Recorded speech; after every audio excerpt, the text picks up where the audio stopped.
दोस्तों, आप सभी ठीक होंगे और कोविड-19 के लिए दी गई सेंट्रल गवर्नमेंट की, स्टेट गवर्नमेंट की या डिस्ट्रिक्ट लेवल की जो गाइडलाइंस हैं उनको स्ट्रिक्टली फॉलो कर रहे होंगे लेटर और स्पिरिट में।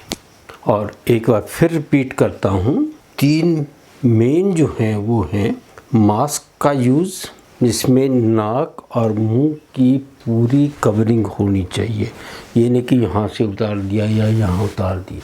दूसरा है सोशल डिस्टेंसिंग, कम से कम 6 फुट की दूरी होनी चाहिए जब आप बाज़ार में जाते हैं या भीड़ में जाते हैं। और तीसरी, जब भी आप बाहर से आएँ तब या घर पर हैं तो कुछ टाइम के बाद अपने हाथ और मुंह की सफाई करते रहें। इसके लिए आप पानी के साथ साबुन का प्रयोग कर सकते हैं और जब आप भीड़ में जाएं तो सैनिटाइज़र का यूज़ कर सकते हैं। और ये सैनिटाइज़र जो है ये अल्कोहल बेस्ड होना चाहिए। अब हम लेते हैं जो पहले वीडियो में मैंने वायरस के बारे में, जो हमारा इंटरनल एनवायरनमेंट है वो स्ट्रॉन्ग कैसे होता है, उसमें एंटीऑक्सीडेंट्स के बारे में, फिर इम्यूनिटी के बारे में, सेलुलर और ह्यूमोरल या एंटीबॉडीज़ वाली, और उसके बाद जो आरएनए वायरस है ये मल्टीप्लाई एक नॉर्मल ह्यूमन बीइंग में कब करेगा, कैसे करेगा, किन हालात में करेगा, और इंटरनल एनवायरनमेंट हमारी बॉडी का वीक कब होना शुरू होगा। और इम्यून सिस्टम को स्ट्रॉन्ग करने के लिए वैक्सीनेशन का यूज़ जो है, जो हमारे देश में, प्रदेश में और पूरे वर्ल्ड में चल रहा है। अब इसको हम समराइज़ करते हैं और फिर देखते हैं कि है क्या। पहले लेते हैं हम इंटरनल एनवायरनमेंट हमारी बॉडी का। इसमें इंटरनल एनवायरनमेंट जो है हमारा, ये हमारे लिए फेवरेबल कब होगा कि कोई इन्फेक्शन ना हो सके, चाहे वायरल हो चाहे दूसरी हो, कोई प्रॉब्लम ना आए। उसमें है कि एक तो एंटीऑक्सीडेंट्स जो हैं और ऑक्सीडेंट्स बॉडी में प्रोड्यूस होते हैं, उनका जो रेशियो है ये एंटीऑक्सीडेंट्स की फेवर में होना चाहिए। दूसरे हमारे इम्यूनिटी है और ये इम्यूनिटी सेलुलर है, बी और टी लिम्फोसाइट्स के कारण, और दूसरी जो है वो ह्यूमोरल है, एंटीबॉडीज़ के कारण। और हर एक वायरस के लिए, हर एक इन्फेक्शन के लिए ये इम्यूनिटी अलग अलग होगी, और ये तब होगी जब हमारी बॉडी उस पर्टिकुलर वायरस के एक्सपोज होगी। जैसे कोविड-19 की बात करें, जब भी कोई इंडिविजुअल कोविड-19 वायरस के, कोरोना वायरस से इन्फेक्ट होगा तो हमारी बॉडी जो है वो, जो उसका इम्यून सिस्टम जो है, चाहे वो सेलुलर हो चाहे ह्यूमोरल हो, वो एक्टिवेट होगा और बी सेल्स, टी सेल्स और उसमें मेमोरी सेल्स, प्लाज्मा सेल्स और उसकी फिर एंटीबॉडीज़ बनेंगी, और फिर वो जो वायरस है वो अपनी इन्फेक्शन जो है वो नहीं कर पाएगा। हम उस पर्टिकुलर वायरस के लिए इम्यून हो जाएंगे। लेकिन ये तभी होगा अगर हम उस पर्टिकुलर वायरस से एक्सपोज हो, कोरोना वायरस जैसे। और अगर ना हो तो ये इम्यूनिटी तब आएगी अगर हमारी वैक्सीनेशन हो जाए, जैसे कि पूरे संसार में हो रही है, हमारी कंट्री में हो रही है, हमारे प्रदेश में हो रही है, वो हो जाएगी। तो इसके लिए एक तो वायरस से एक्सपोजर होना ज़रूरी है, और दूसरा जो है वो है उस पर्टिकुलर वायरस के अगेंस्ट वैक्सीनेशन। अब नॉर्मली जो हमारा इंटरनल एनवायरनमेंट जो है वो हमारे लिए फेवरेबल तब होगा जब ये एंटीऑक्सीडेंट्स और ऑक्सीडेंट्स का जो रेशियो है वो एंटीऑक्सीडेंट्स के फेवर में हो। इसलिए हम कहते हैं कि आंवला खाओ, विटामिन सी खाओ, तो उसमें वो एंटीऑक्सीडेंट्स का काम करते हैं। वो हरड़ भेड़ा की बात करते हैं कि ये एंटीऑक्सीडेंट्स हैं। तो जब भी हमारा इंटरनल एनवायरनमेंट जो है वो स्ट्रॉन्ग होगा तो यह हमारे लिए फेवरेबल होगा। कोई डिजीज़ नहीं है हमारे में, कोई इन्फेक्शन नहीं है, नॉर्मल है हमारे सारे पैरामीटर्स। एक तो ये हो गया। दूसरे, अब ये जो वायरस है, कोरोना वायरस है या ह्यूमन जो वायरसेस हैं, मोस्टली वो आरएनए वायरसेस हैं। ये आरएनए वायरसेस होते तो सभी में हैं, सभी में प्रेजेंट हैं। ये किसी में कोई होगा, किसी में कोई होगा, किसी में कोई होगा। एक तो सभी जगह प्रेजेंट हैं, यूबिक्विटस, और दूसरे ये इनोक्यूअस हैं, ये किसी तरह की इन्फेक्शन कॉज नहीं करते। उसका कारण ये है कि हमारा इंटरनल एनवायरनमेंट जो है वो स्ट्रॉन्ग है, हमारे लिए फेवरेबल है।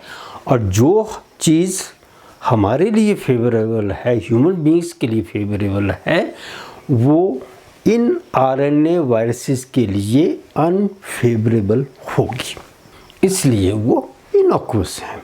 अब अगर हमारा ये इंटरनल सिस्टम जो है, एनवायरनमेंट जो है, वो वीक होना शुरू हो जाए, किसी तरह जो ये एंटीऑक्सीडेंट्स ऑक्सीडेंट्स का जो रेशियो नॉर्मली एंटीऑक्सीडेंट्स के फेवर में था, वो उल्टा होना शुरू हो जाए। डिजीज़ हैं प्रेजेंट, कार्डियोवैस्कुलर डिजीज़ हैं, रीनल डिजीज़ हैं, कैंसर है या और कोई डिजीज़ है। हम कई तरह के मेडिसिन्स खा रहे हैं, उन मेडिसिन्स के कारण भी ऑक्सीडेटिव स्ट्रेस जो है वो बढ़ जाता है, टिश्यू को डैमेज होना शुरू हो जाता है। जैसे पैरासीटामोल की एक्सेसिव इनटेक जो है वो लीवर को डैमेज करती है, ब्रूफेन की एक्सेसिव इनटेक जो है वो किडनीज को डैमेज करती है। तो कई कारण से ये हमारा इंटरनल एनवायरनमेंट जो है वो हमारे लिए अनफेवरेबल होना शुरू होता है। डायबिटिक्स हैं और कई जगह टिश्यू ट्रांसप्लांटेशन हुई है, तो उसके लिए इस इम्यूनिटी को लोअर करने के लिए हम स्टेरॉइड्स का यूज़ करते हैं। और अब तो कोई भी बीमारी हो, हम अपने डॉक्टर खुद बनकर, चाहे हमारे डॉक्टर सुजेस्ट करें या ना करें, हम स्टेरॉइड्स का इंटेक जो है वो बहुत ज़्यादा हो गया, जिसको मैं कहता हूँ मिसयूज़ ऑफ स्टेरॉइड्स। तो स्टेरॉइड्स की मिसयूज़ से ये वाली इम्यूनिटी अगर किसी वायरस के लिए होगी भी तो इम्यूनिटी हम लूज़ कर जाएंगे। कोरोना के लिए नहीं थी, लेकिन औरों के लिए जो थी वो हम लूज़ कर जाएंगे। और ये हमारा इंटरनल एनवायरनमेंट जो है वो हमारे लिए अनसूटेबल हो गया। अगर इस अनफेवरेबल एनवायरनमेंट जो वायरसेस का है वो फेवरेबल कब होगा आरएनए वायरसेस के लिए, जबकि ऑक्सीडेंट्स का जो रेशियो है वो ऑक्सीडेंट्स की फेवर में हो जाए, वो इंडिविजुअल वेरियस डिजीज़ से सफ़र करे। हार्ट प्रॉब्लम है, किडनी प्रॉब्लम है, हेपेटाइटिस है, लीवर की प्रॉब्लम है, कैंसर है और डायबिटीज़ है, या किसी इंडिविजुअल में टिश्यू का ट्रांसप्लांटेशन हुआ है, ऑर्गन ट्रांसप्लांटेशन हुआ है, किसी को लीवर का ट्रांसप्लांट हुआ, किसी की किडनी ट्रांसप्लांट हुई या और कोई प्रॉब्लम है। इन सब के कारण जो ओवरऑल इम्यूनिटी है, जिन वायरसेस के लिए ह्यूमन बीइंग जो है वो ऑलरेडी इम्यून था, जब उसका एक्सपोज़र हुआ उस पर्टिकुलर वायरस के लिए, या फिर उस वायरस के लिए वैक्सीनेशन का यूज़ किया गया। स्टीरॉयड्स का यूज़ जो है ऑर्गन ट्रांसप्लांटेशन या टिश्यू ट्रांसप्लांटेशन में होता है। और अब तो एस्थमेटिक वाले जो हैं उनको भी एक्यूट जब अटैक पड़ता है तब भी उनको स्टीरॉयड्स दिए जाते हैं। और अब ऐसा हो गया हुआ है, हर तीसरी बीमारी के लिए लोग इमीडिएट रिलीफ के लिए स्टीरॉयड्स का यूज़ रादर मिसयूज़ करना शुरू कर दिया है। लोग अपने आप ही ओवरडोज ले रहे हैं, जिसके कारण ये इम्यूनिटी जो है वो ऑलरेडी जिनमें वायरसेस के लिए इम्यूनिटी है, चाहे वो वैक्सीनेशन के लिए है चाहे किसी का कारण, वो भी लोअर हो जाती है। दूसरी तरफ ये जो रेशियो था वो ऑक्सीडेंट्स के फेवर में चला गया, तो वो एनवायरनमेंट जो था वायरसेस के लिए, आरएनए वायरसेस के लिए, जिसमें कोरोना वायरस भी आता है, वो फेवरेबल हो जाएगा। तो उसके कारण जब फेवरेबल हो जाएगा, क्यों होगा? हाइपरटेंशन है, डायबिटीज़ है, टिश्यू या ऑर्गन ट्रांसप्लांटेशन है, जिसके कारण की स्टीरॉयड्स का यूज़ किया और इम्यूनिटी जो है उस पर्टिकुलर वायरस के लिए वो लोअर हुई। स्ट्रेस है, ओवरडोज या मिसयूज़ ऑफ स्टीरॉयड्स, ये कुछ एक कारण हैं जिनके कारण ये एनवायरनमेंट जो है वो अनफेवरेबल था, वो वायरसेस के लिए फेवरेबल हो गया। एंटीऑक्सीडेंट्स का रेशियो जो है वो ऑक्सीडेंट्स के फेवरेबल चला गया, ऑक्सीडेटिव स्ट्रेस ज़्यादा हो गया। इसके कारण क्या होगा कि वायरसेस जो हैं वो जब उस पर्टिकुलर इंडिविजुअल के बॉडी में एंटर करेंगे तो फेवरेबल एनवायरनमेंट के कारण वो मल्टीप्लाई कर सकते हैं। दूसरी तरफ जब भी ये कोई चीज़ें होंगी तो क्या होगा, कोई इंजरी है, कोई डैमेज है, उसके कारण हमारी बॉडी जो है वो एक केमिकल सिक्रीट करती है, जिसको हम हार्मोन्स में भी इंक्लूड करते हैं, जो जनरल रिपेरेटिव मैकेनिज़्म है उसमें आता है। और उसमें क्या होगा कि एराकिडोनिक एसिड जो है ये कन्वर्ट हो जाता है प्रोस्टाग्लैंडिन्स में, और इसके लिए एक एंजाइम कॉक्स जिसको कहा था, ये एराकिडोनिक एसिड जो एक फैटी एसिड है जिसमें ओमेगा 6 फैटी एसिड है, 4 डबल बॉन्ड्स हैं, और ये इस एंजाइम की प्रेजेंस में प्रोस्टाग्लैंडिन्स में कन्वर्ट हो जाएगा। अपनी तरफ से ये रेपरेटिव जो टिश्यू है उनकी रिपेयर जो है उसके लिए होता है बॉडी का। लेकिन प्रोस्टाग्लैंडिन्स क्या करती हैं, एक तो ब्लड क्लॉटिंग करती हैं इंजरी या डैमेज के कारण, दूसरे फीवर, तीसरे पेन्स, इन्फ्लामेशन, रेडनेस, ये जो है वो सिम्टम है कि प्रोस्टाग्लैंडिन्स की सेंसिस हो गई है। और अब एक तरफ से तो ये जो सिम्टम हैं इसमें है कि रिपेयर शुरू हो गई है, लेकिन आपने सुना होगा कि जिसमें कोरोना वायरस की इन्फेक्शन हुई है उनमें ब्लड क्लॉटिंग भी होना शुरू हो गई, और वो कारण है प्रोस्टाग्लैंडिन्स की सेंसिस। ये प्रोस्टाग्लैंडिन जो हैं जो साइक्लोऑक्सीडेज कॉक्स जो है साइक्लोऑक्सीडेज एंजाइम की प्रेजेंस पे बनते हैं, एराकिडोनिक एसिड जो है उससे।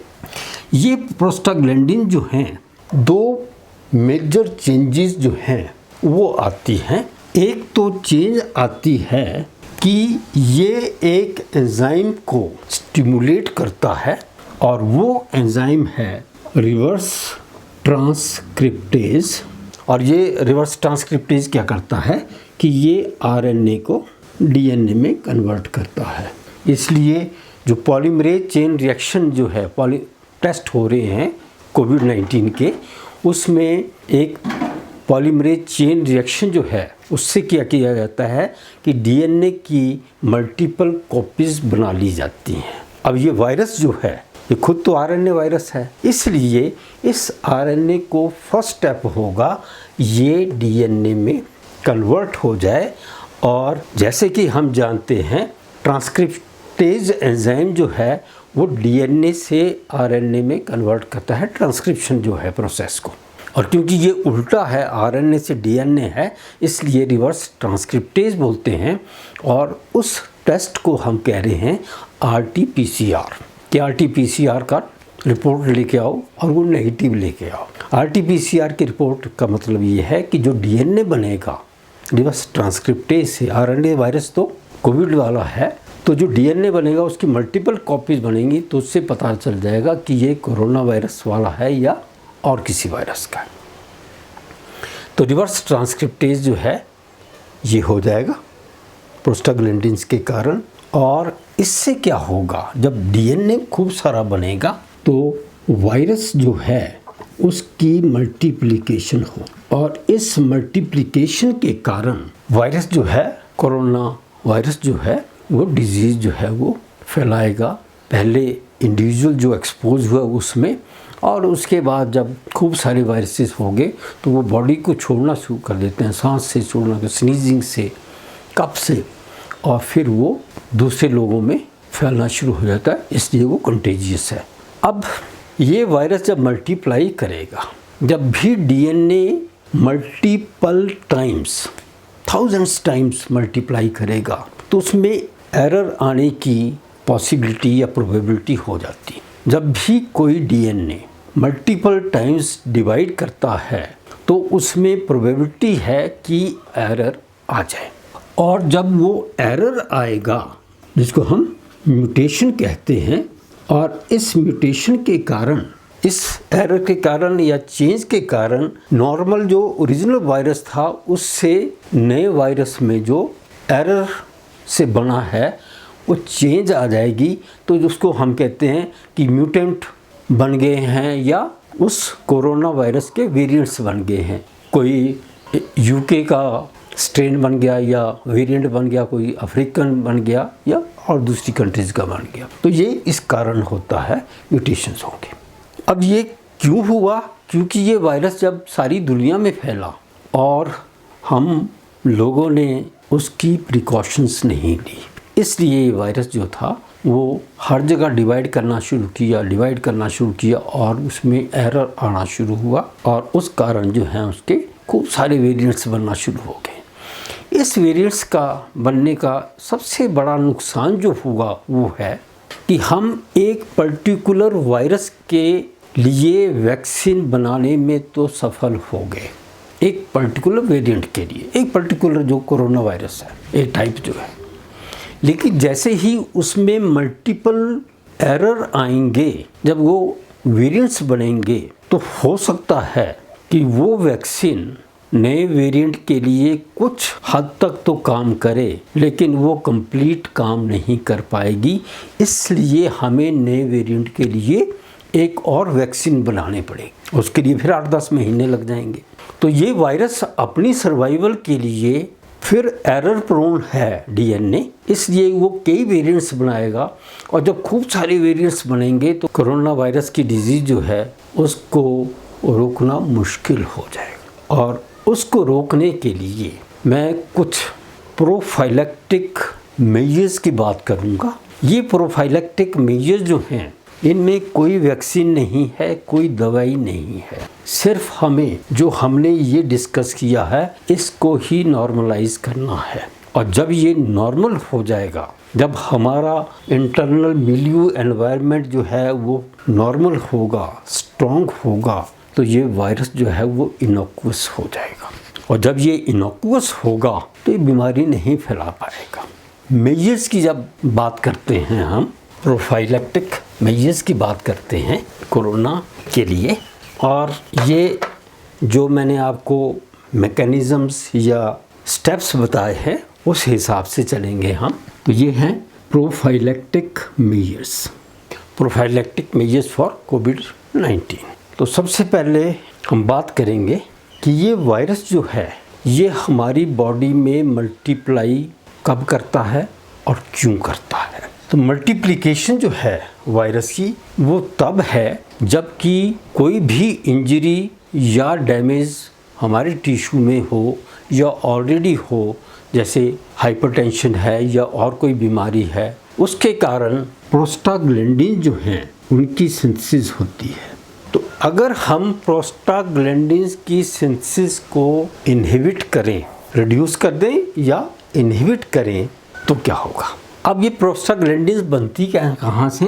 एराकिडोनिक एसिड जो कि एक फैटी एसिड है और एंजाइम है कॉक्स साइक्लोऑक्सीजनेज। तो अगर एराकिडोनिक एसिड की सिंथेसिस जो है, एराकिडोनिक एसिड जो है वो साइक्लोऑक्सीजनेज जो है उसको प्रोस्टाग्लैंडिन में कन्वर्ट करता है। अगर हम इसको बंद कर दें तो इसकी सिंथेसिस जो है वो रिड्यूस हो जाएगी या बंद हो जाएगी। और करता क्या है, ये जनरल रिपेयर जो है वो करता है। वो हमारे पास दूसरे मैकेनिज्म खूब सारे हैं। तो पहला स्टेप तो है कि हम इसको बंद कर दें, और इसके लिए जो सबसे सेफ जो ड्रग या केमिकल जो हम यूज़ करते रहे हैं वो है एस्पिरिन। और ये एस्पिरिन जो है ये इनहिबिट करती है साइक्लोऑक्सीजनेज को। आपने देखा होगा जब भी कोई चोट लगती है, दर्द होती है, स्वेलिंग है, रेडनेस है, इन्फ्लामेशन है, उसके लिए एस्पिरिन का यूज़ करते रहे हैं। इवन प्लांट्स में जब ऐसी कोई इंजरी होती है तो सैलिसिलिक एसिड जो है वो सिक्रीट होता है। तो एक तो एस्पिरिन का यूज़ करेंगे हम। अब ये जो एस्पिरिन है इसकी डोज क्या होगी? डे 1 2, डे 2 2, डे 4, डे 6 और डे 8। ये हो गई नंबर ऑफ टेबलेट्स और ये हो गए 2। पहले 2 दिन हर रोज़ खानी है और फिर अल्टरनेट डेज पे। लेकिन इसके लिए प्रिकॉशंस क्या होंगी? हमेशा एस्पिरिन को पेट भर के खाना खाने के बाद ही लें। भूखे रह के एस्पिरिन का यूज़ कभी ना करें वरना ब्लीडिंग हो जाएगी। तो एक ब्रेकफास्ट के साथ होगी, डिनर के साथ होगी, और ये आप ब्रेकफास्ट के साथ या लंच के साथ खा सकते हैं। दूसरे, जिन लोगों को अल्सर है वो भी खाली पेट इसको ना खाएं, भर पेट खाएं और ये एक एक खाएं। तो अल्सर वालों के लिए भी भर पेट उसके बाद खाएं और अपनी जो अल्सर की दवाई है उसके बाद खाएं। दूसरे, हमेशा इसको पानी के साथ खाना है। तो इससे क्या होगा कि ये साइक्लोऑक्सीजनेज एंजाइम जब इनहिबिट हो जाएगा, प्रोस्टाग्लैंडिन की सिंथेसिस नहीं होगी, और जब प्रोस्टाग्लैंडिन की सिंथेसिस नहीं होगी तो ना तो रिवर्स ट्रांसक्रिप्टेज बढ़ेगा, ना वायरस की मल्टीप्लिकेशन होगी। और जब वायरस मल्टीप्लाई नहीं करेगा तो वो एक इंडिविजुअल को छोड़ के दूसरे पे नहीं जाएगा। अपने आप भी बच गए, दूसरे को भी बचा लिया। कुछ कंडीशंस में ये एस्पिरिन का यूज़ जो है उसकी डोज जो है वो कम करने पड़ेगी, और वो कंडीशंस हैं एस्पिरिन के यूज़ जिसमें कि डॉक्टर्स की एडवाइस लेना ज़रूरी है। और वो कंडीशंस हैं, एक तो प्रेग्नेंट वुमन है और ब्रेस्ट फीडिंग मदर्स हैं। इसमें जनरली डोज को हाफ कर देते हैं। दूसरे, एलर्जी टू एस्पिरिन, कुछ लोगों में एस्पिरिन के लिए एलर्जी होती है और उससे का अटैक जो है वो बढ़ सकता है। उसके बाद जो लोग दांतों की और किसी प्रकार की सर्जरी जो है करवा रहे हैं उनको भी इस एस्पिरिन का यूज़ डॉक्टर की एडवाइस के साथ लेना पड़ेगा। उसके बाद जो हीमोफीलिया है उसके पेशेंट्स भी, हीमोफीलिया जो है वो ब्लड क्लॉट नहीं होता, तो उस केस में भी ये जो है वो एस्पिरिन का यूज़ जो है वो डॉक्टर्स की एडवाइस से करना है। तो डेंटल ट्रीटमेंट और सर्जरी, किसी प्रकार की भी सर्जरी और हीमोफीलिया, इसमें ये एस्पिरिन का यूज़ जो है वो सोच समझ के करना है, डॉक्टर्स की एडवाइस पे करना है। जनरली जो 18 साल से कम बच्चे हैं उनको एस्पिरिन जो है वो डॉक्टर्स की एडवाइस से ही लेनी चाहिए। एस्पिरिन से तो हमने प्रोस्टाग्लैंडिन्स की सिंथेसिस को बंद कर दिया। अब एक और प्रॉब्लम जो आती है वो है कि जो क्लॉटिंग है कई बार हो जाती है, चाहे वो वैक्सीनेशन से हो, चाहे वो कार्डियोवैस्कुलर डिजीज़ के लिए हो। तो डॉक्टर जो हैं उस कार्डियोवैस्कुलर डिजीज़ वाले पेशेंट्स के लिए एस्पिरिन का यूज़ जो है वो करवाते हैं जिससे कि ब्लड क्लॉटिंग ना हो। तो एस्पिरिन जो है वो ब्लड थिनर का काम करती है और इससे क्लॉटिंग नहीं होती। ये इसका एक और फ़ायदा हो गया।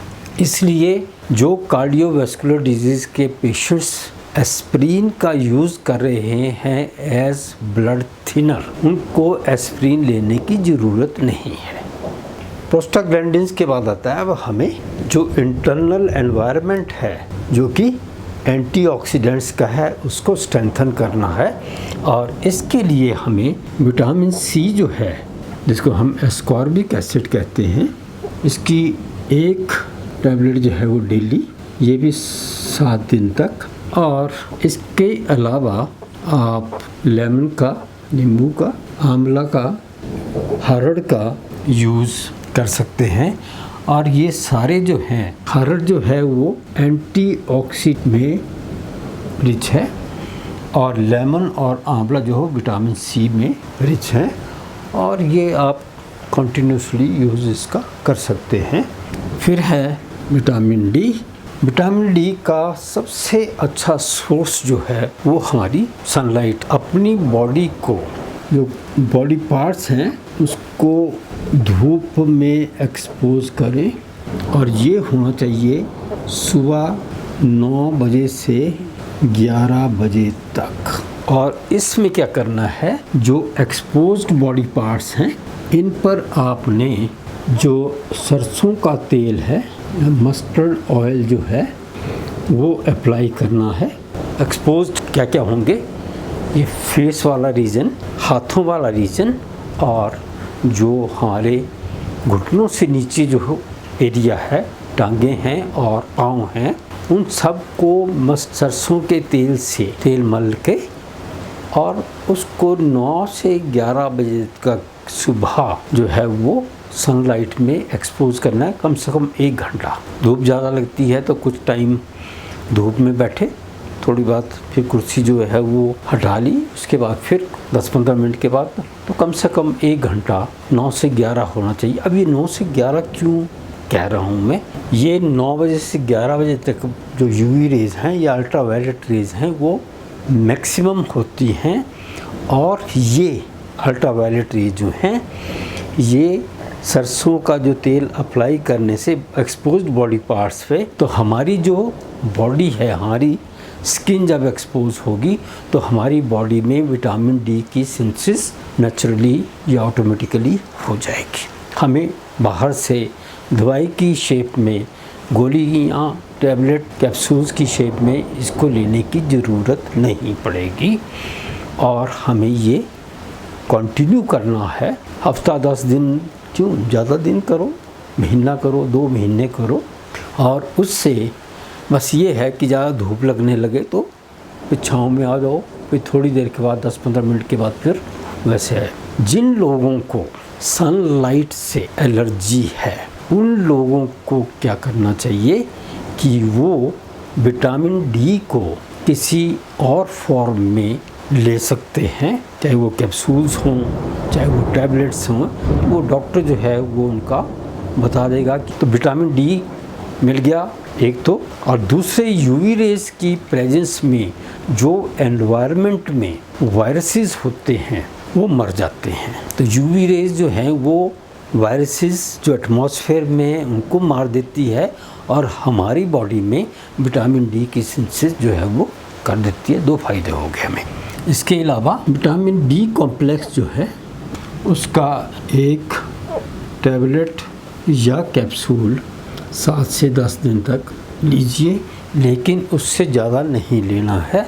अगर हम इसको समराइज़ करें, प्रोस्टाग्लैंडिन्स इनको हमने बंद कर दिया एस्प्रिन से। एक तो ये हो गया।